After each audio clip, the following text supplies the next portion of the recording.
ભરૂચ જિલ્લામાં વધતી મોંઘવારી તેમજ ગેસ, પેટ્રોલ અને ખાદ્ય તેલના વધતા ભાવોને લઈને ભરૂચ જિલ્લામાં મહિલા કોંગ્રેસ સમિતિ દ્વારા અનોખું વિરોધ પ્રદર્શન કરવામાં આવ્યું હતું.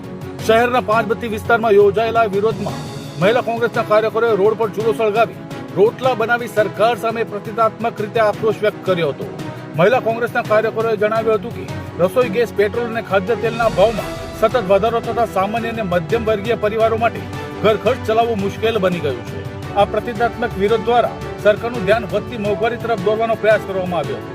વિરોધ દરમિયાન કાર્યકરોએ સરકાર વિરોધી સૂત્રોચ્ચાર પણ કર્યા હતા અને ચેતવણી આપી હતી કે જો મોંઘવારી પર નિયંત્રણ માટે તાત્કાલિક પગલાં નહીં લેવામાં આવે તો આગામી દિવસોમાં વધુ ઉગ્ર આંદોલન કરવામાં આવશે.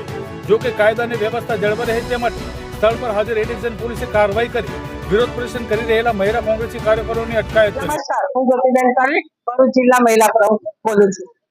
ગઈકાલે વિશ્વ મહિલા દિવસ હતો ત્યારે જે મોદી સાહેબે જે સરપ્રાઈઝ આપી બહેનોને ઘરેલું ગેસના ભાવ 60 રૂપિયા વધારો કરીને બેનની આંખોમાં આંસુ લાવી દીધો છે. ત્યારે દરેક વસ્તુ મોંઘી છે. શાકભાજીથી માંડીને તેલનો ભાવ જોવો, દૂધનો ભાવ જોવો, સ્કૂલની ફી જોવો, સોનું પણ જો 1.5 લાખ ને પાર કરી ગયું છે. ત્યારે ગરીબ પરિવારના વ્યક્તિને દીકરા કે દીકરીનું લગ્ન કરવું હોય તો કઈ રીતે સોનું ખરીદી શકે? અને આ ગેસના બોટલનો ભાવ પણ 1000 રૂપિયાને પાર થઈ ગયો છે અને તેલનો ભાવ પણ 3000 રૂપિયાનો ડબ્બો થઈ ગયો છે. ત્યારે મોદી સાહેબ તમે એવું કહેતા હતા કે મારી બહેનો મને કાગળ લખજો, તમારો ભાઈ હાજર થઈ જશે. તો સાહેબ અમે કાગળ લખી થાકી ગયા, પણ આ મોંઘવારી એ માજા મેકી છે. આમાં ગરીબ અને મધ્યમ વર્ગ પીસાઈ રહ્યો છે. કારણ વહેલામાં વહેલી તકે આ તમે ઘરેલું ગેસના ભાવ જે વધાર્યા છે તે કંટ્રોલમાં લાવો અને પાછો ખેંચો, અને જો નહીં ખેંચવામાં આવે તો અમે કોંગ્રેસની બહેનો ઉગ્ર આંદોલન કરીશું.